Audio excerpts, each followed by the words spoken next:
देखो कौन सी भक्ति धारा चल रही थी अब तक, तो अपने निर्गुण भक्ति धारा चल रही थी। अब चलेगी अपने कौन से सगुण भक्ति धारा। कौन सी भक्ति धारा चलेगी? और सगुण भक्ति धारा क्या कहती है बताओ? हाँ, क्यों? परम ब्रह्म है ना, जो साकार रूप लिए हुए हैं, और इसमें क्या की जाती है? मूर्ति पूजा की जाती है। और इसमें क्या होती है? मूर्ति रखी होती है, भगवान की मूर्ति होती है, और उसकी क्या की जाती है? पूजा की जाती है। अब देखो सगुण भक्ति धारा में आई अपने सबसे पहले कौन सी भाई? मीराबाई। मीराबाई, देखो इनका जो जन्म है, जन्म हुआ था 1498 को। कब हुआ था?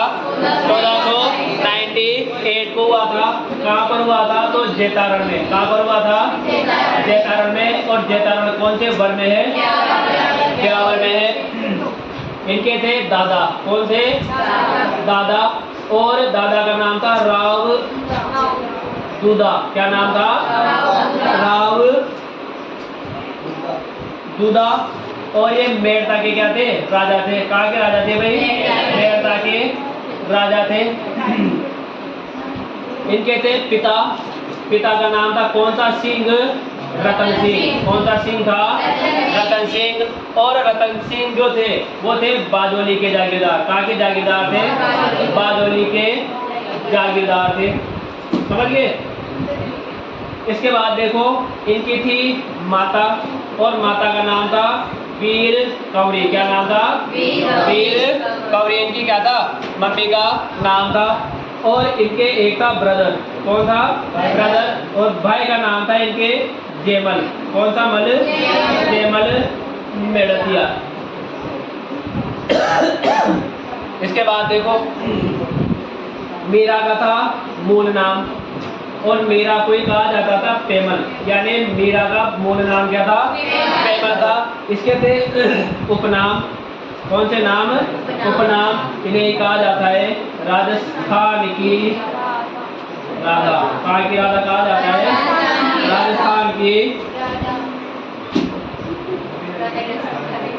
राजस्थान की राधा कहा जाता है। मारवाड़ की राधा। मारवाड़ की राधा किसे कहते हैं? मीराबाई को। और मेड़ता की मीरा भी किसे कहते हैं? मीराबाई को। किने किने डाल दिए?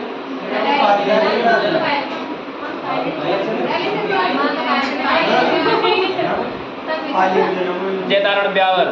जैतारण वर्तमान में ब्यावर में से पहली पाली में जो कुड़की ग्राम वह बात से ये लिखो भाई। इनका जन्म 1496 में कुड़की ग्राम। कौन से ग्राम में? कुड़की गांव जैतारण ब्यावर में हुआ। तो इन्हें कहा जाता है राजस्थान की राधा, मारवाड़ की राधा, मेड़ता की राधा भी किसे कहा जाता है?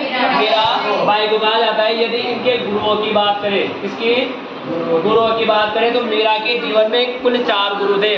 कितने गुरु थे? 4 गुरु थे।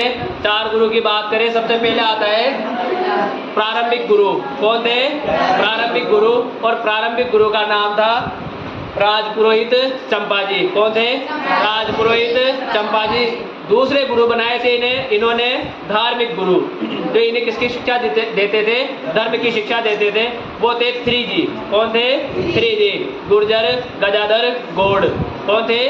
गुर्जर गजाधर गौड़। और एक थे आध्यात्मिक गुरु, और आध्यात्मिक गुरु थे अपने आचार्य परशुराम जी। कौन थे? आचार्य परशुराम जी। और लास्ट में बनाया था इन्होंने संत जीवन के गुरु। कौन से जीवन के? संत जीवन के गुरु। और संत जीवन के गुरु थे अपने संत रैदास जी को। देखो सबसे पहले तो थे प्रारंभिक गुरु। कौन से गुरु थे? प्रारंभिक गुरु। नंबर 2 पर आते हैं अपने धार्मिक गुरु। कौन से गुरु आते हैं? धार्मिक गुरु। नंबर 3 पर आते हैं अपने आध्यात्मिक गुरु। कौन से गुरु थे? आध्यात्मिक गुरु। और नंबर 4 पर आते हैं अपने संत जीवन के गुरु। कौन से गुरु भाई? संत जीवन के गुरु थे। प्रारंभिक गुरु कौन थे? राज पुरोहित चंपाजी। कौन थे? राजपुरोहित चंपाजी। अब देखो धार्मिक गुरु में क्या याद रखना है? 3G। 4G याद रखना, 3G याद रखना। तो 3G में अपने गुर्जर, गजाधर, गोड़। कौन? गुर्जर, गजाधर, गोड़। और आध्यात्मिक में क्या याद रखना है? आ याद रखना है। और आध्यात्मिक के थे आचार्य। कौन थे? आचार्य परशुराम। कौन से राम? आचार्य परशुराम। तो आपने आगे क्या आ रहा है? आ रहा है। और इधर भी आगे क्या आ रहा है? आ रहा है। अधार्मिक में 3G याद रखना ही है। इसके बाद संत जीवन के वही वर्ल्ड फेमस संत कौन से दास जी? देदास जी। कौन से दास जी? संत देदास जी। अब सुनो, मीराबाई। कौन सी बाई? मीराबाई। देखो मीराबाई का जन्म वही कुड़की गांव जयतारण ब्यावर में हुआ था। अब एक बार क्या हुआ, मीरा के घर में वही भक्तिमय का माहौल था। इनके जो रावदूदा थे, इसकी जो मम्मी थी ना वीर कंवरी, इसका क्या हो जाता है? बचपन में ही देहांत हो जाता है। किसका? मीरा के बचपन में ही इसकी मम्मी का क्या हो जाता है? देहांत हो जाता है। और मीरा का जो लालन पालन हुआ था ना, वो मेड़ता में हुआ था। इसलिए मीरा को ही कहा जाता है मेड़ता की राधा भी कहा जाता है। अब मीरा अपने दादा दादी के पास पली बड़ी थी और अपने दादा के साथ रोजाना कृष्ण मंदिर में जाया करती थी या कोई से भी मंदिर में पूजा करने जाया करती थी। मीराबाई छोटी थी। हुआ क्या, एक दिन मीराबाई अपने दादा के साथ मंदिर से दर्शन करके लौट रही थी, तो मीरा एक बारात के दृश्य को देखती है। किसके दृश्य को देखती है? बारात के दृश्य को देखती है। और बारात के दृश्य को देखती है तो वही छोटे बच्चों की क्या होती है? जिज्ञासा तीव्र होती है। छोटी छोटी बात पर पूछ लेते हैं। जैसे पापा ये क्या है? पंखा है। कि ये क्या कर रहा है? भाई ये चल रहा है। कपेरी के पाँव कहाँ से? तो ऐसी ऐसी जिज्ञासाएं होती है। एक ही बात को 10 बार पूछ लेते हैं। यदि 10 मिनट पहले बताया कि ये पंखा है, कि ये क्या कर रहा है? चल रहा है। कि कैसे चल रहा है? कि बिजली से चल रहा है। तो बिजली का है कि बटन में, और बटन का है कि बोर्ड में, और कब बोर्ड का है? दीवार में, और दीवार का है मकान में। तो ऐसी ऐसी जिज्ञासाएं चलती है। तो मीराबाई भी बाल्यावस्था में थी। जैसे ही बारात को दृश्य को देखती है तो बारात को देखकर वो अपने दादा से क्या कहती है कि दादू ये क्या जा रही है? कि ये बारात जा रही है। अब बारात में देखने लायक एक ही चीज़ होती है और वो क्या होता है? दूल्हा, क्योंकि घोड़े पर बैठा रहता है और दिखने में भी वही आता है, सेहरा वेरा बंधा होता है। कि फिर ये घोड़े पर बैठा है वो कौन है? कि ये दूल्हा है। कौन है? दूल्हा है। अब मीराबाई के वो बात घर कर गई और मीराबाई ने उनके दादा से कहा कि मेरा दूल्हा कौन है और वो कब आएगा? कि आएगा बेटा आएगा। कन्हैया ने मुझे तो मेरे दूल्हे से मिलना है, मुझे तो साजन के घर जाना है। तो अब मीरा क्या करके बैठ गई? बालट करके बैठ जाती है कि मुझे तो मेरा दूल्हा चाहिए। अब बालट तुम जानते ही हो, देखा खिना बचपन में बेलन से मार खाई थी। बालट तो चलता बेलन वही, चप्पल वही, कड़छी वही हो। नहीं, लड़का की बात करें तो लड़कियां बेलन से किसने खाई थी? बेल्ट, चप्पल, हाँ, स्टील का पाइप झाड़ू और वाइपर, हाँ, और खिना खाई। ईमानदारी से बता दो किसने किसने खाई है? और किसने किसने नहीं खाई है? अच्छा ताने पैसे भी न खाई या तो 9 जगह बैठा हो। और जिसने नहीं खाई तो मैं एक बात बता दूं, जिन लड़कों के साथ जो घटना पूर्व में हो चुकी है उनके भविष्य में घटित होने की संभावना क्या रहती है? कम होती है। और जो घटनाएं पूर्व में घटित नहीं हुई है उनकी पूरी संभावना रहती है। तो समझ गए ना? तो मीराबाई बालट करके बैठ जाती है। अब उनके दादा, हाँ देख लो, उन्हें भी मार रही नहीं, माँ ने बचपन में खा ली।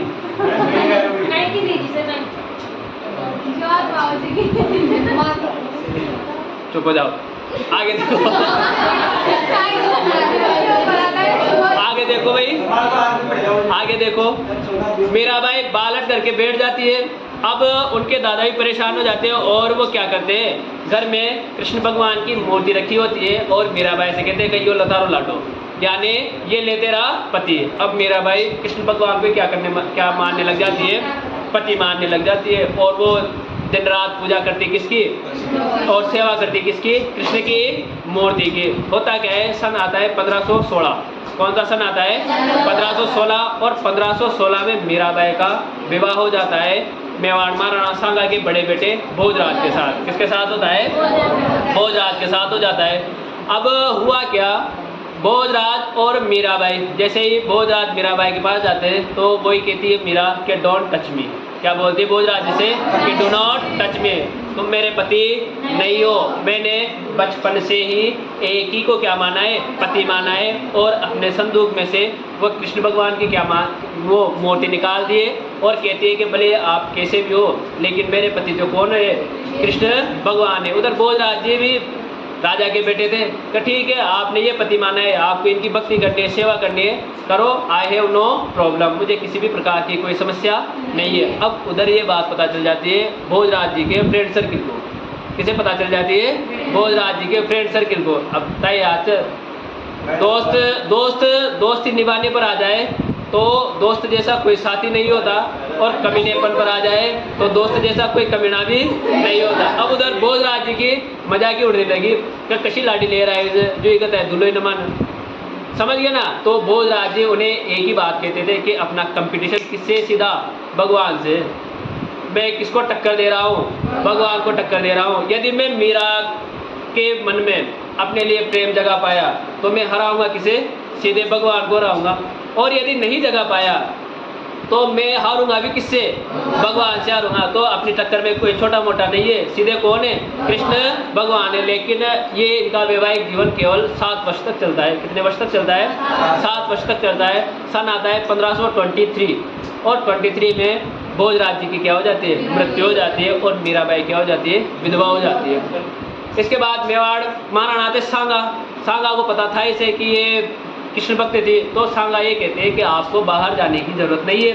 उनके लिए एक मंदिर की स्थापना करवा देते हैं, एक मंदिर बनवा देते हैं और मीराबाई से कहते हैं कि आप क्या करो, यहीं पर भक्ति किया करो, कृष्ण भगवान की सेवा किया करो, पूजा किया करो। तो मीराबाई चित्तौड़गढ़ दुर्ग में ही मीरा मंदिर में पूजा पाठ किया करती थी, कृष्ण भगवान की भक्ति किया करती थी। और मीराबाई का जो भक्ति भाव था ना वो दास्य माधुर्य या कांता भाव था, यानी कि कैसा भाव था? दाम्पत्य भाव से क्या किया करती थी? वो पूजा किया करती थी।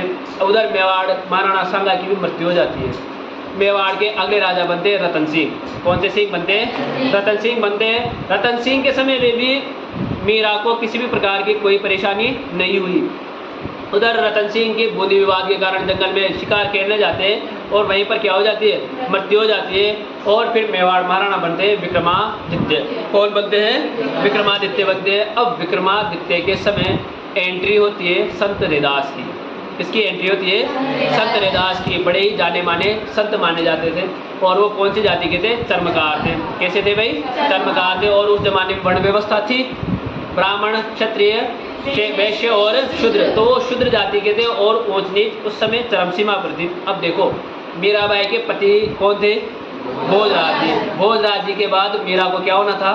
सती होना था। क्या होना था? सती होना था। लेकिन मीराबाई सती नहीं हुई और जो रूढ़ियाँ चलती आ रही थी ना उनका क्या किया? खंडन किया। ऐसा कहने में कोई ये नहीं होगी, गलती नहीं होगी या कोई बड़ी बात नहीं है कि महिला सशक्तिकरण के लिए सर्वप्रथम आवाज़ उठाने वाला व्यक्तित्व था ना, तो वो कौन सा था? मीराबाई का ही था। क्योंकि उस जमाने में सती प्रथा थी और भोजराज जी की मृत्यु के बाद सती होना था। लेकिन मीराबाई ने सती होना नहीं चाहा कि मैं तो क्यों सती हूँ, यदि मैं मर जाती तो क्या भोजराज जी सता होते क्या? हाँ। तो मीराबाई ये कहती थी कि महिलाओं के जो अधिकार है, महिलाओं के जीवन के जो डिसीजन है वो लेने का अधिकार पुरुषों को नहीं होना चाहिए। महिलाओं के जो डिसीजन है वो किसे लेना चाहिए? महिलाओं को लेना चाहिए। और उस जमाने में पूरे डिसीजन कौन लेता था? पुरुष लेता था। किसके? महिलाओं के। और आज तो क्या है, पुरुषों के डिसीजन भी कौन लेती है? महिला लेती है। कौन लेती है? महिला लेती है। सीधी सी बात है, ब्याह में जाना है, यदि किसी ने ये शर्ट पहननी कही न फेरेगा या वाली फेरेगा, क्यों कहीं हमारी साड़ी से मैच कर दी, समझ गया ना। तो पुरुषों के डिसीजन भी कौन ले रही है वर्तमान में? तो महिलाएं रह रही। तो मीराबाई ने उन बातों का खंडन किया और वो सती नहीं हुई और विधवा विवाह को क्या दिया? बढ़ावा भी दिया था, लेकिन दूसरा विवाह नहीं किया था। अब एंट्री हुई किसकी? संत रैदास की। अब मीराबाई प्रवचन सुनने जाती थी किसके पास? रैदास जी के पास। और रैदास जी कौन से कुल के थे? चर्मकार थे और एक तरीके से नीची जाति के थे। अब एक बात बताओ, कोई उच्च वर्ण की महिला किसी नीचे वर्ग के पुरुष के पास क्या कुछ भी लेने जाती है? और मीरा तो सबसे पहले तो राजघराने की बहू, दूसरी विधवा, तीसरी एक तरीके से रानी भी थी, अब कोई भी बड़ी महिला किसी नीची जाति के पुरुष के पास उपदेश लेने जाती है तो बातें तो बनेगी बनेगी। अब ऐसा कहा जाता है मीराबाई को देखकर आसपास की जो औरतें थी ना वो भी मीराबाई के साथ जाने लग गई थी। किसके पास? रैदास जी के पास। क्या सुनने? प्रवचन सुनने। अब उनके पति रोकते तो तवा कायले बजाओ से, वो तो नीची जाति का से ता अपवित्र होगी, ये फलाना डिमंगड़ा। तो महिलाओं की आवाज़ भी खुल गई। कताई हो गया कशा पटेल वाह रानी साहिबा। कौन? रानी साहिबा, रानी जी, वो भी तो जाती है ना, उनके ऊपर तो कोई रोक टोक नहीं है ना। धीरे धीरे ये बात पता चल जाती है विक्रमादित्य को। किसके पास? विक्रमादित्य के पास ये बात पता चल जाती है। और विक्रमादित्य मेरा कुछ कहते हैं कि मीराबाई को मरवाने के लिए विक्रमादित्य जहर का प्याला बेचते, विषैला सर्प बेचते। जब विषैला सर्प मीराबाई को डसने जाता है तो वो सर्प क्या बन जाता है? गले का हार बन जाता है। वो विषैला, वो जो जहरीला पदार्थ था वो अमृत बन जाता है। अब एक दिन विक्रमादित्य मीराबाई को बुलाते हैं और मीराबाई से कहते हैं कि अरे गुरु बनाने के लिए वो नीची जाति का ही व्यक्ति मिला था क्या? कोई और गुरु नहीं मिला था क्या? तो मीराबाई कहती है कि गुरु तो गुरु होता है, गुरु की कोई जाति नहीं होती है। मुझे वो अच्छे लगे, उनके उपदेश अच्छे लगे, इसलिए मैंने उनको क्या बना लिया? गुरु बना लिया। तो विक्रमादित्य स्पष्ट शब्दों में कहते हैं कि आज के बाद आप किसके पास नहीं जाओगे? रैदास जी के पास नहीं जाओगे। उधर मीराबाई भी मीराबाई है, राजपूतनी थी वो भी कहती है कि मैं तो जाऊंगी। हु आर यू, जो मुझे रोकने वाला है? अरे तुम कौन होते हो मुझे रोकने वाले? तो विक्रमादित्य वही कहते हैं कि यदि आज आपने दहलीज के बाहर कदम रख दिया और रैदास जी के पास गई तो वापस मत आना, कभी भी वापस मत आना। तो मीराबाई भी कहती है कि ये ले तेरा राज, ये ले तेरा पाठ, और मैं तो चली कहाँ पर? रैदास जी के पास। अब मीराबाई रैदास जी के पास जाती है और मीराबाई रैदास जी को उपदेश लेती है, अच्छी अच्छी बातें सीखती है। और रैदास जी के कहने पर ही मीराबाई अपने उपदेशों को लिखना प्रारंभ करती है और लिखते 6-7 ग्रंथों की रचना कर देती है। कौन? मीराबाई। रैदास जी के कहने पर ही मीराबाई चली जाती है मेड़ता में। कहाँ पर चली जाती है? मेड़ता में चली जाती है। अब मेड़ता में उनके भाई थे कौन? जयमल मेड़तिया के पास मीराबाई रहती है, वहीं पर भक्ति किया करती है। किसी के पास किसी से किसी प्रकार की कोई रोक टोक नहीं होती है। इधर मेवाड़ में घटना घटित होती है, आता है एंट्री होती है बनवीर की। इसकी एंट्री होती है बनवीर की। जानते हो सब? बनवीर विक्रमादित्य को मौत के घाट उतार देता है और वो मारना चाहता था किसे? उदय सिंह को। लेकिन पन्नादाई आती है, पन्नादाई अपने पुत्र चंदन की बलि देती है और उदय सिंह को बचाकर कुंभलगढ़ के किलेदार थे आशा देवपुरा, उसके पास क्या कर देती है? भेज देती है। तो उदय सिंह की जान बचा लेती है कौन? पन्नादाई। 1536 उदय सिंह का होता है राज्याभिषेक। क्या होता है? राज्याभिषेक। और उदय सिंह को पता था कि मेरी एक भाभी सा कहाँ पर बैठी हुई है? मेड़ता में बैठी हुई है। तो मैं चाहता हूँ कि वो भाभी साहब जो है वो मेरे राज्याभिषेक में क्या ले? भाग ले, और वो मेरे राज्याभिषेक में आए। तो उदय सिंह सूरदास जी चंपावत के नेतृत्व में एक दल भेजते मीराबाई को मनाने के लिए कि विक्रमादित्य से जो भी गलती हुई है उनकी क्षमा उदय सिंह चाहते हैं। और विक्रमादित्य तो इस संसार में रहे नहीं और नए राजा बने उदय सिंह, वो चाहते हैं कि आप उनके राज्याभिषेक में भाग लो और वो किसी प्रकार की कोई रोक टोक नहीं करेंगे। तो मीराबाई कहती है कि मैं तो कहीं नहीं जाऊंगी। और कहाँ पर रहूँगी? मेड़ता में रहूँगी। तो मीराबाई वापस चित्तौड़ नहीं जाती है। अब एक बार क्या होता है, मीराबाई की इच्छा जाहिर होती है कि वो क्या करे? 4 धाम की यात्रा करे, या कृष्ण मंदिर जो भी थे उनकी क्या करे? वो यात्रा करे। तो वीरमदेव उससे जयमल से कहती है कि भाई साहब मुझे क्या करना है? कृष्ण मंदिरों की यात्रा करनी है। अब चाहे बहन कैसी भी हो, और छोटी बहन तो करके क्या होती है? बड़ी बूढ़ी होती है, समझ गया ना? वो कई बार क्या करती है? रो धो के तुम्हारी कुटाई किससे करवा सकती है? पापा से भी करवा सकती है। खुद ही मार कूट खुद को लेगी और पापा से कहेगी भैया ने मुझे मारा, और पापा उधर से आएंगे और दे फटाफट और बचाती भी वही है। और वो एक जोक वगैरह भी चलता है ना कि पापा ने फ़ोन किया था कि घर पर आजा तेरे लिए बाइक लेने जाना है। उधर से मम्मी ने फ़ोन किया था कि आजा तेरे लिए मोबाइल लेने जाना है। उधर से बहन फ़ोन करके कहती है कि भैया घर मत आना, बीड़ी का बंडल पा चुका है, भले वो बीड़ी को बंडल खुद नहीं रखे हो। तो छोटी बहन कैसी भी हो, भाई के लिए तो होती है दुल्हन आने के पहले। सॉरी। तो अब उसने इच्छा जाहिर की कि मुझे कृष्ण मंदिरों की यात्रा करनी है। तो उन्होंने कहा जयमल जी ने कि बिल्कुल जाओ, मैं तो ये कहता हूँ कि जो भी आपके साथी सहयोगी है उनको भी ले जाओ, उनको भी क्या करवाओ, यात्रा करवाओ। फिर तुलसीदास जी के कहने पर मीराबाई जाती है वृंदावन। कहाँ पर जाती है? वृंदावन जाती है। और वृंदावन में कृष्ण मंदिर के पुजारी थे जीवराज गुसाई जी। कौन थे? जीवराज गुसाई जी। और जीवराज गुसाई जी ने कसम खा रखी थी कि इस मंदिर में यदि किसी महिला ने पैर रख दिया ना तो वो इस मंदिर में पूजा नहीं करेंगे। बहुत ही माने हुए पुजारी थे। कौन? जीवराज गुसाई जी। उधर मीरा ने अपने रहने की व्यवस्था करी और जीवराज जी से कहा, जीवराज जी के पास अपने दासी से कहलवाया भेजा कि मीराबाई वृंदावन में श्री कृष्ण की मूर्ति के क्या करना चाहती है? दर्शन करना चाहती है। तो उधर जीवराज जी वही बड़े पंडित थे, उन्होंने कहा कि इस मंदिर में महिलाओं का आना वर्जित है। यदि महिलाएं इस मंदिर में आ जाएगी तो मैं इस मंदिर में पूजा पाठ छोड़ दूंगा।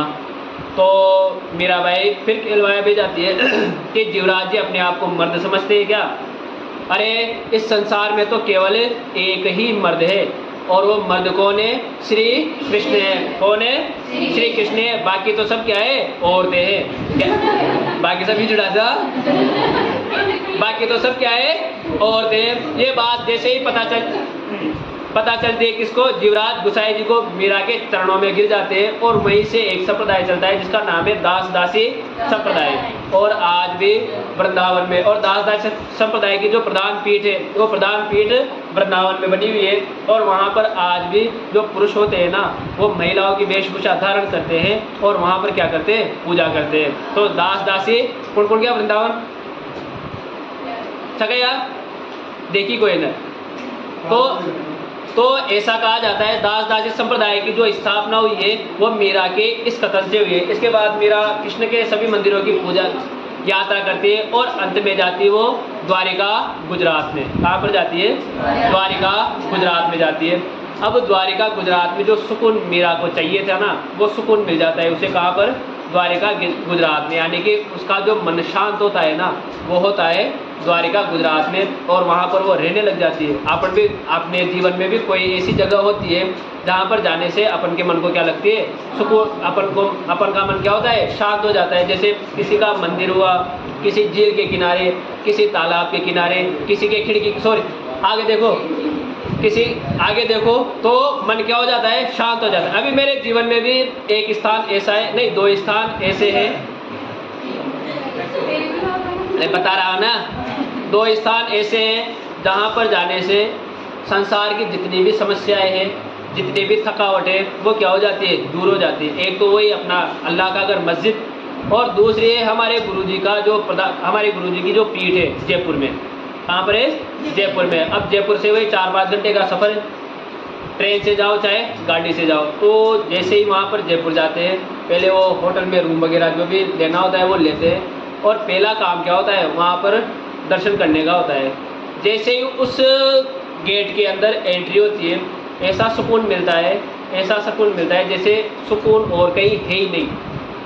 सीधे बता रहा हूँ भाई, प्रत्येक व्यक्ति के होता है। तो मीराबाई को जो वो सुकून मिला ना वो सुकून मिला कहाँ पर? द्वारिका गुजरात में। और द्वारिका गुजरात में वो रणछोड़ जी के मंदिर में गई और रणछोड़ जी के मंदिर में उन्होंने कहा कि कान्हा मीरा आ तो गई है लेकिन अब जाएगी नहीं, यहाँ से जाएगी तो मीरा की अर्थी ही जाएगी। ये बोल दिया किसने? मीराबाई ने। अब मीराबाई द्वारिका में रहने लगी। उसके साथ जो भी साथी संगी आए थे वो उनसे मीराबाई कहती है कि आप वापस कहाँ पर चले जाओ? मेड़ता चले जाओ। अब मीरा वापस मेड़ता नहीं आएगी। तो बताओ भोजराज जी की मृत्यु के बाद मीरा का जो प्रारंभिक समय था वो कहाँ पर बीता था? द्वारिका में। कहाँ पर बीता था? मेड़ता में। उसके बाद मीरा कहाँ पर गई थी? द्वारिका में। वृंदावन में गई, वृंदावन में गई। और मीरा का अंतिम समय कहाँ पर बीता था? द्वारिका में बीता था। अब द्वारिका में मीरा रहने लग जाती है। उधर मौसम आता है बरसात का। बरसात का मतलब सभी क्षेत्र में क्या हो रही थी? बरसात हो रही थी लेकिन बारिश नहीं हो रही थी मेड़ता में। कहाँ पर बारिश नहीं हो रही थी? मेड़ता में बारिश नहीं हो रही थी। उधर पंडितों को बुलाया गया।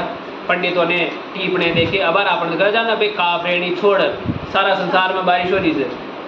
हाँ, अड़ीला में बारिश, हांडी खेड़ा में बारिश, टाकड़ा में बारिश, कभी कभी ऊटी बाईपास में बारिश और कापरेड में बारिश ही कोई ना। तो ऐसा ही सीन हो रहा था मेड़ता के साथ। तो मेड़ता के जयमल ने बुलाया पंडितों को और पंडितों ने टीप ने देखे और टीप ने देखकर यही कहा कि अरे जिस स्थान को मीराबाई ने छोड़ दिया हो वहाँ पर बारिश कैसे हो सकती है। उधर जयमल एक टीम गठित करते हैं और कहते हैं कि जाओ वापस द्वारिका में और बुलाकर लाना कौन सी बाई को, मीराबाई को, और बुलाकर लाना ही है चाहे कुछ भी हो जाए। अब वो 4-5 जाते हैं कौन सी बाई के पास, मीराबाई के पास, और मीराबाई से कहते हैं कि आपके भाई ने आपको याद किया है, आपके भाई ने आपको बुलाया है। तो मीराबाई यही कहती है कि अब मीराबाई यहाँ से नहीं जाएगी, मीरा की तो अर्थी जाएगी। उधर जयमल ने भी कहा था कि लाना तो वापस ही है। तो वो कहते हैं कि यदि आप नहीं चलोगे ना तो हम यहाँ पर अनशन करके बैठ जाएंगे, हम भी वापस नहीं जाएंगे। अब मीरा के सामने दुविधा उत्पन्न हो गई थी, वो द्वारिका से जाना नहीं चाहती थी और यदि नहीं जाए तो उसे ब्राह्मणों का क्या लगता, पाप लगता, मृत्यु का पाप लगता। तो वो ब्राह्मणों से कहती है, उस दल से कहती है कि मैं आखिरी बार श्री कृष्ण के दर्शन करने जा रही हूँ, जब मैं वहाँ से दर्शन करके वापस आ जाऊँगी ना तो आपके साथ कहाँ पर चलूँगी, मेड़ता चलूँगी। उधर मीराबाई श्री कृष्ण के रणछोड़ मंदिर में जाती है और रणछोड़ मंदिर में जाकर कहती है कि अरे कान्हा, अब तो मीरा की परीक्षा लेना बंद करो, अब तो मीरा की परीक्षा लेना बंद करो, अब तो मुझसे क्या करो, मिलन करो।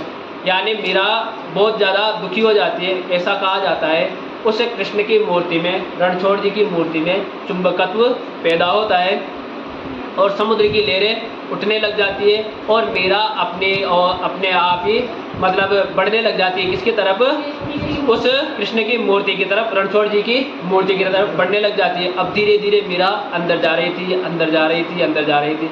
उधर वो 4-5 जने भी इधर ये थे, मतलब कन्फ्यूजन में थे कि मीराबाई को गए काफ़ी टाइम हो गए हैं, दर्शन करने में 2 मिनट 5 मिनट अभी तक आई तो क्यों नहीं आए।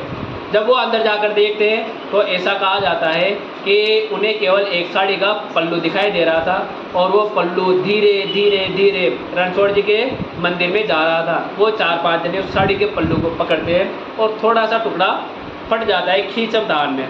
तो मीराबाई और पूरी समाहित किस में हो जाती है, रणछोड़ जी के मंदिर में कृष्ण की मूर्ति में समाहित हो जाती है। अब वापस लाया जाता है उस साड़ी के टुकड़े को और ये घटना बताई जाती है। तो ऐसा कहा जाता है उस साड़ी के टुकड़े की पूजा की जाती है और फिर मेड़ता में क्या होती है, अच्छी बारिश होती है। तो ये कौन सी, अपनी मीराबाई। किने देखे रहे साड़ी को पल्लू मूर्ति में जाते हुए, कल्पना न करी कोई न भी देखिए ना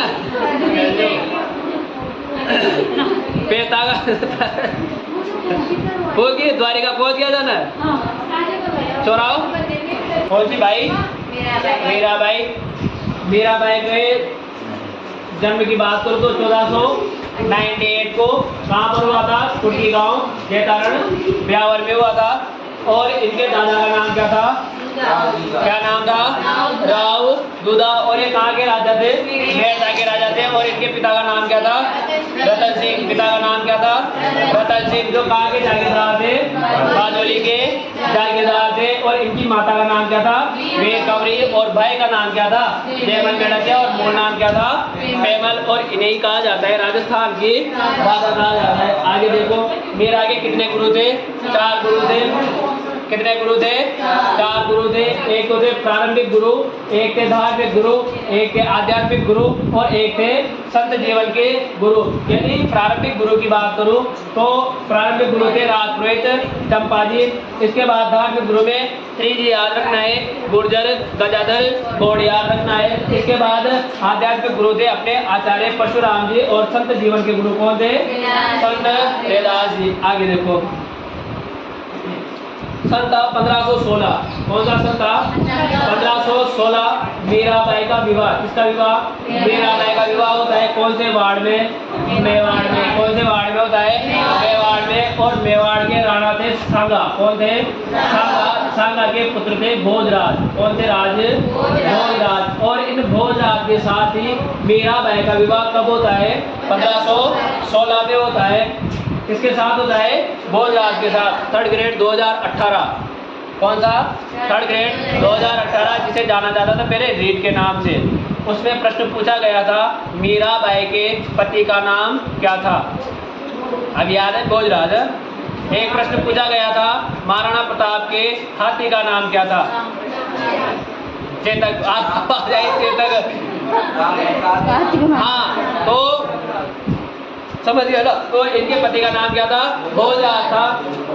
अरे लड़कों, आवाज मत करो भाई। लेकिन मीराबाई, कौन सी बाई? मीराबाई और भोजराज का जो वैवाहिक जीवन था ना, वो मात्र कितने वर्षों तक चला था? 7 वर्षों तक चला था। और 1523 में, कब? 1523 में भोजराज जी कौन से वासी हो जाते हैं? स्वर्गवासी हो जाते हैं और मीराबाई विधवा हो जाती है, लेकिन सती नहीं होती है। इसके बाद राणा बनते मेवाड़ महाराणा बनते सांगा मीराबाई के लिए एक मंदिर का निर्माण करवा देते हैं। और थोड़े दिन बाद सांगा की भी मृत्यु हो जाती है। राजा बनते रतन सिंह। और रतन सिंह बनते। रतन सिंह को भी मीरा की भक्ति से किसी प्रकार की कोई प्रॉब्लम नहीं थी। रतन सिंह के बाद राजा बनते विक्रमादित्य। कौन बनते हैं? विक्रमादित्य बनते हैं। और विक्रमादित्य मीराबाई को बेचने के लिए जहर का प्याला बेचते, विषैला सर्प बेचते, लेकिन मीराबाई को किसी भी प्रकार की कोई हानि नहीं होती है। इसके अलावा देखो, मीराबाई जो कृष्ण भक्ति, किसकी भक्त थी? कृष्ण की भक्त थी। और मीराबाई की जो भक्ति का भाव था, वो भक्ति का भाव था दास्य भाव था। कैसा भाव था? दास्य या कांता भाव से किया करती थी, या फिर इसे कहा गया दाम्पत्य भाव से किया करती थी। और मीराबाई कृष्ण को अपना क्या मानती थी? पति मानती थी। क्या मानती थी? पति मानती थी। अब चित्तौड़ से जाने के बाद मीरा का जो प्रारंभिक समय है, किसका समय? मीरा का प्रारंभिक समय है वो बीतता है मेड़ता में। कहाँ पर बीतता है? मेड़ता में बीतता है। मेड़ता के बाद तुलसीदास जी के कहने पर मीरा चली जाती है वृंदावन। कहाँ पर चली जाती है? वृंदावन चली जाती है। और वृंदावन के बाद मीरा जाती है द्वारिका में। कहाँ पर जाती है? द्वारिका में जाती है। और मीरा का जो अंतिम समय है वो कहाँ पर बीतता है? द्वारिका। और द्वारिका कौन सी रात में है? गुजरात में। और गुजरात में ही द्वारिका में बना हुआ है रणछोड़ मंदिर। कौन सा मंदिर बना हुआ है? रणछोड़ मंदिर बना हुआ है। और इस रणछोड़ मंदिर में ही भगवान कृष्ण की एक मूर्ति में मीरा क्या हो जाती है? समाहित हो जाती है। तो मीरा का प्रारंभिक समय तो कहाँ पर बीता? मेड़ता में। मेड़ता के बाद वृंदावन में। और मीरा का अंतिम समय कहाँ पर बीता? द्वारिका, गुजरात में बीता। इसके अलावा देखो, मीरा की रचनाएं कहलाती है पदावलियाँ। क्या कहलाती है? पदावलियाँ कहलाती है। यानी मीरा की जितनी भी रचनाएं है ना, उन रचनाओं को क्या कहा गया? पदावलियाँ कहा गया। और इन पदावलियों को गीतमय गाना, कैसे गाना? गीतमय गाना कहलाता है। हरजस क्या कहलाता है? हरजस कहलाता है। देखो, मीरा की रचनाओं को क्या कहा गया? पदावलियाँ कहा गया। और इन पदावलियों को यदि गीत में गाते हैं तो इन्हें क्या कहा जाता है? हरजस कहा जाता है। और हरजस कैसे गीत है? तो एक प्रकार के भक्ति गीत है। कैसे गीत है? एक प्रकार के भक्ति गीत है। यदि मीरा के ग्रंथों की बात करें, मीरा की रचनाओं की बात करें, तो सबसे पहला ग्रंथ लिखा था इन्होंने सत्यभामा। कौन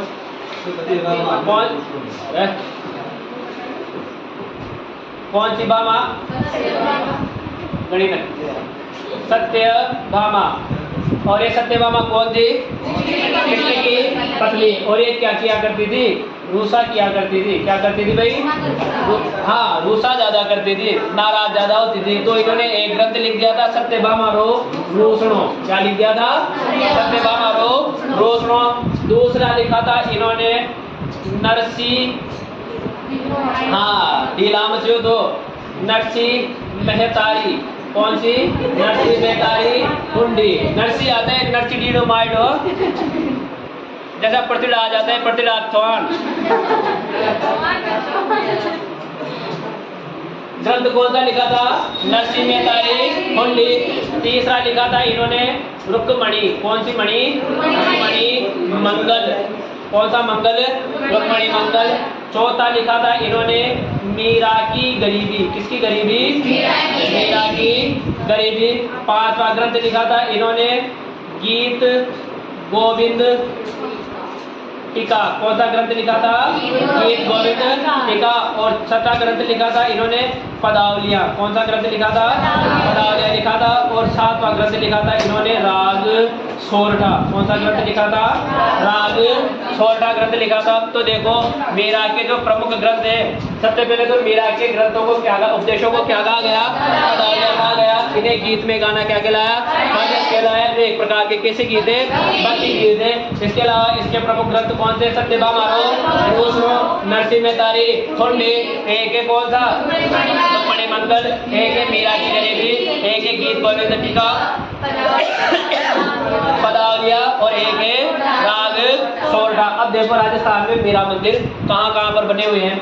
एक मंदिर तो बना हुआ है चार भुजा, कौन सा भुजा, चार भुजा मंदिर, और चार भुजा मंदिर है मेड़ता में। कहाँ पर है, मेड़ता में। और इसका निर्माण करवाया था रावदुदा ने। किसने करवाया था, रावदुदा ने करवाया था। दूसरा मंदिर बना हुआ है अपने मीरा मंदिर। कौन सा मंदिर, मीरा मंदिर। वो है अपने कौन से, तोड़ में, तोड़ में। और इसका निर्माण करवाया था सांगा ने। किसने करवाया था, सांगा ने। इसके बाद तीसरा मंदिर बना हुआ है अपने जगत शिरोमणि। कौन सा मणि, जगत शिरोमणि मंदिर।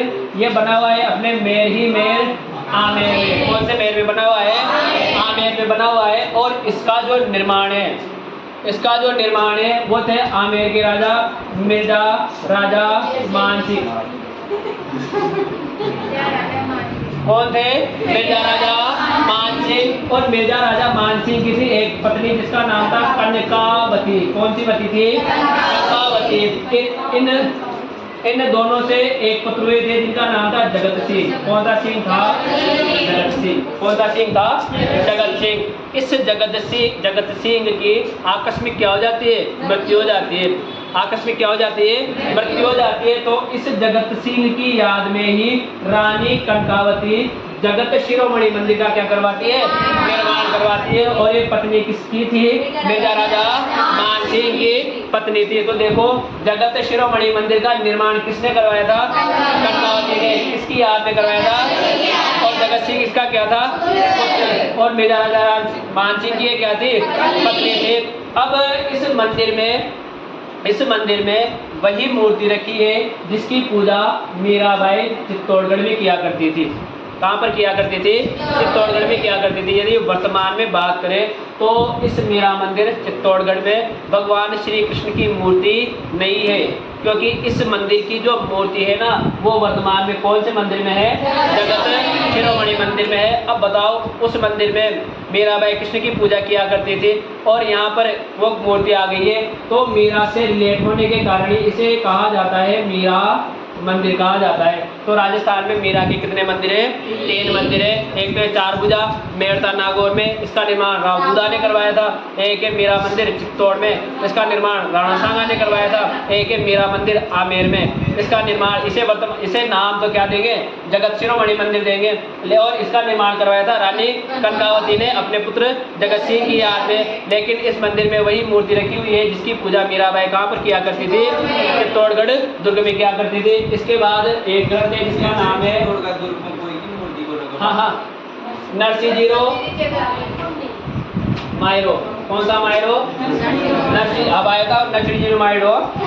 नरसिंह जीरो मायरो नामक ग्रंथ की रचना की, नरसिंह जीरो मायरो नामक ग्रंथ की रचना की है रत्ना खातिन ने। किसने की है, रत्ना खातिन ने की है। लेकिन ये जो ग्रंथ लिखा गया है वो मीराबाई के, किसके, मीराबाई के निर्देशन में लिखा गया है। किसके निर्देशन में लिखा गया है, मीराबाई के निर्देशन में लिखा गया है। यदि प्रश्न आ जाओ ना नरसिंह जीरो मायरो नामक ग्रंथ की रचना की ना करी तो 50% जो नफड़र गया वो तो सीधो काय लगा होगा, मीराबाई लगा होगा।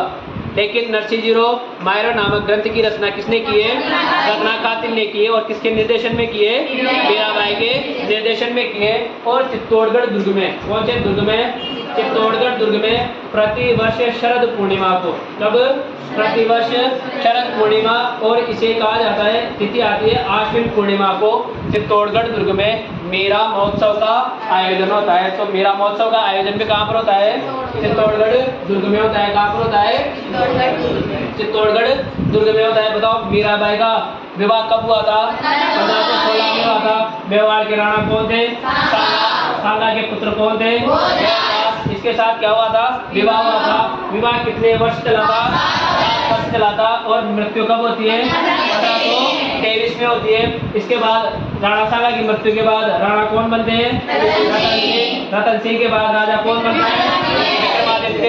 और विक्रमादित्य मीरा को मारने के लिए जहर का प्याला और विषैला सर्प बेचते हैं। इसके बाद विक्रमादित्य को कौन सा वीर मार देता है? बलवीर मार देता है। और राणा बनते कौन से सिंह? उदय सिंह। उदय सिंह मीरा को बुलाने के लिए सूरदास जी चंपावत के नेतृत्व में दल भेजते हैं, लेकिन मीरा नहीं आती है। इसके बाद मीराबाई, कौन सी बाई? ठीक है।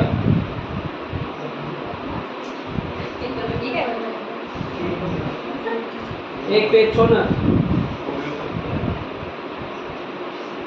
हाँ, मीरा का प्रारंभिक जीवन कहाँ पर बीता? बेड़ता में। बेड़ता के बाद कौन से वन में गई?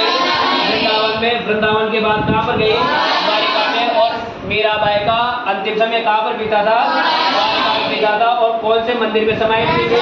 बरसोड़ जी के मंदिर में क्या हो गई थी? समाहित हो गई थी। मीरा के ग्रंथों को क्या कहा? उपदेशों को क्या कहा गया? पदावलियाँ कहा गया। और पदावलियों को गीत में गाना क्या कहलाया? कहलाया। और हर जस कैसे गीत है? भक्ति गीत है। यदि मीरा की रचनाओं की बात करें तो किसका रोषणा? रोषणा। इसके बाद एक नरसिंह मेहतारी हुंडी। इसके बाद एक कौन सा मंगल? मंगल। और एक किसकी गरीबी? मीरा की गरीबी। कौन सा टीका? टीका। एक पदावलिया और एक सोरठा। राजस्थान में मीरा के कितने मंदिर बने हुए हैं? 3 मंदिर बने हुए हैं। एक तो कौन सा पूजा? पूजा। कहाँ पर है? निर्माण रावतुरा ने। इसके बाद एक मीरा मंदिर कौन से गढ़ में? निर्माण किसने करवाया? सांगा ने करवाया। इसके बाद तीसरा कौन सा है? जगत शिरोमणि मंदिर। कौन सा है? हाँ, जगत शिरोमणि मंदिर कौन से महल में है? निर्माण किसने करवाया?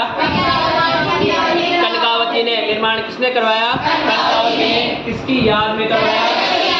याद में करवाया। और ये किसकी पत्नी थी? मानसिंह की। और इस मंदिर में कहाँ की मूर्ति रखी हुई है? तोड़वानी। इसलिए इसे क्या कहा जाता है? मीरा मंदिर कहा जाता है। ग्रंथ कौन सा आया? इसका लेखन किसने किया था? किसने? किसके निर्देशन में किया था? मीराबाई के निर्देशन में। मीरा महोत्सव का आयोजन शरद पूर्णिमा को कौन से दुर्ग में? चित्तौड़ दुर्ग में। ये कौन सी बाई? बाई।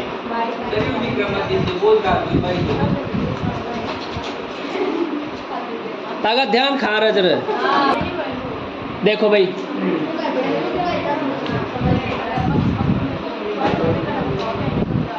देखो अभी आई अपने कौन सी भाई?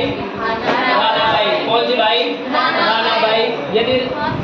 यदि राणा बाई की बात करूं, राणा बाई का जन्म हुआ था हरनावा में। कहाँ पर हुआ था? हरनावा में। और हरनावा अपने डीडवाड़ा कुचामन में। कहाँ पर है? डीडवाड़ा कुचामन में है। और इनके गुरु थे चतुरदास जी। कौन थे भाई? चतुरदास थे। और एक किसकी भक्त थी? कृष्ण की भक्त थी। और इन्हें ही राजस्थान की दूसरी मीरा कहा जाता है। इन्हें राजस्थान की क्या कहा जाता है? दूसरी मीरा कहा जाता है। इनके गुरु कौन थे? चतुरदास जी थे। इसके अलावा इसके बाद है कौन सी बाई? Gauri Bai. Very very important प्रश्न भी आया था अभी। गौरी बाई, इनका जन्म हुआ था कौन से कुल में? डूंगरपुर में। कौन से परिवार में? ब्राह्मण परिवार में। और एक किसकी भक्त थी?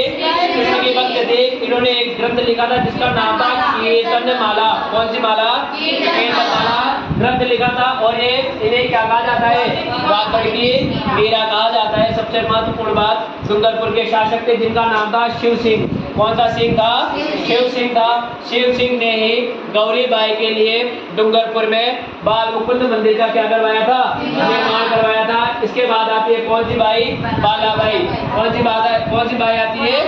बालाबाई। और बालाबाई का जन्म हुआ था बीकानेर के राव लूणकरण के यहाँ पर। कहाँ पर हुआ था? बीकानेर के राव लूणकरण के यहाँ पर हुआ था। और ये आमेर के राजा कौन थे? पृथ्वीराज कछवाहा। कौन थे? आमेर के राजा पृथ्वीराज कछवाहा थे। और पृथ्वीराज कछवाहा के साथ इनका क्या हुआ था?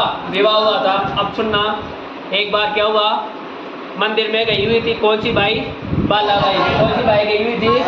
बालाबाई गई हुई थी। अब न लिखो कोई भी। बालाबाई मंदिर गई हुई थी। अब पीछे से चले जाते पृथ्वीराज कछवा भी कहाँ पर, मंदिर में। अब लाइन क्या थी, भीड़ थी, मतलब लाइन क्या थी, लंबी थी। होता क्या है, महिलाओं को हटाते हुए पृथ्वीराज कछवा जा रहे थे। अब जैसे मैं आगे खड़ा हूँ, पीछे से कौन आ रहे हैं, पृथ्वीराज कछवा आ रहे हैं। तो पृथ्वीराज कछवा को मेरा सिर दिखेगा या पीठ दिखेगी, पीठ दिखेगी। अब पृथ्वीराज कछवा उन महिलाओं को हटाते हुए आ रहे थे कि बहन जी हटना, बहन जी हटना, बहन जी हटना। अब नंबर आता है किसका, बालाबाई का। तो वो उनसे भी क्या कहते थे कि बहन जी हटना।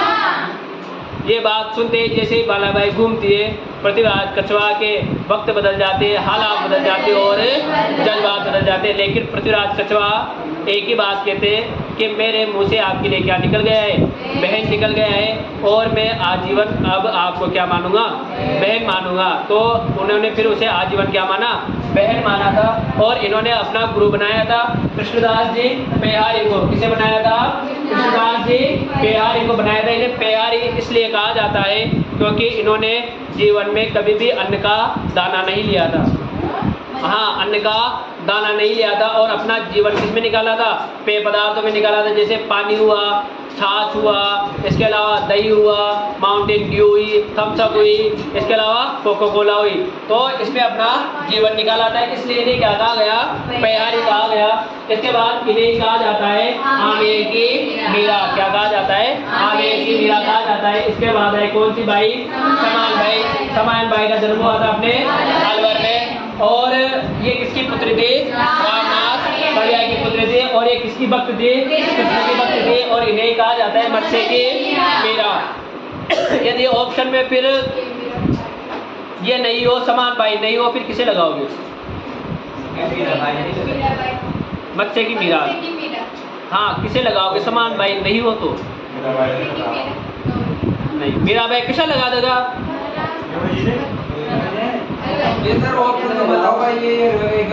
दयाबाई, सहजोबाई, या दुनिया में से एक आओगी, सहजोबाई आएगी। फिर कौन सी बाई आएगी, सहजोबाई आएगी। तो इन्हें क्या कहा जाता है, मत्स्य की मीरा कहा जाता है। प्रायोरिटी इनको देनी है। इसके बाद है कौन सी बाई, कर्माबाई। कर्माबाई का जन्म हुआ था कालवा गांव, डीडवाना, कुत्तावन में। इनके पिता का नाम था जीवनदास बूढ़ी और माता का नाम था रत्नी। और इन्होंने भगवान जगन्नाथ या प्रभु श्याम को खिचड़ा खाने के लिए क्या किया था, बाध्य किया था। कहा जाता है इनके माता पिता किसी काम को लेकर बाहर गए हुए थे और इनसे कहकर गए थे कि जब मतलब क्या करना, खिचड़ा बना लेना और खिचड़े का भोग किसे लगा देना, भगवान जी को या जगन्नाथ जी को लगा देना। अब वो तो वही निस्वार्थ भाव से क्या करती, पूजा करती। तो उन्होंने वही बात कही कि आप क्या करो, भोजन कर लो, मैं तब तक अपने काम कर लेती हूँ। जब भोजन नहीं किया तो इन्होंने भगवान से एक ही बात कही कि भगवान आप भोजन कर लो, नहीं तो मेरे बाप को मुझे क्या करेंगे, डांटेंगे। तो फिर ये भगवान जगन्नाथ या प्रभु श्याम खिचड़ा खाने के आए थे और इनका क्या किया था, खिचड़ा खाया था। और वो गाना भी चलता है ना, कौन सा एक, हाँ, थाली भर के लाए रे खिचड़ा ऊपर की बाट की, जिम हमारा शाम गड़ी रो जिमाओ बेटी जाट किया। थाली भर के लाए खिचड़ा ऊपर की बाट की, जिम हमारा शाम गणी की, जिमाओ बेटी जाट की। तो ये गीत कर्माबाई के ऊपर ही लिखा गया है।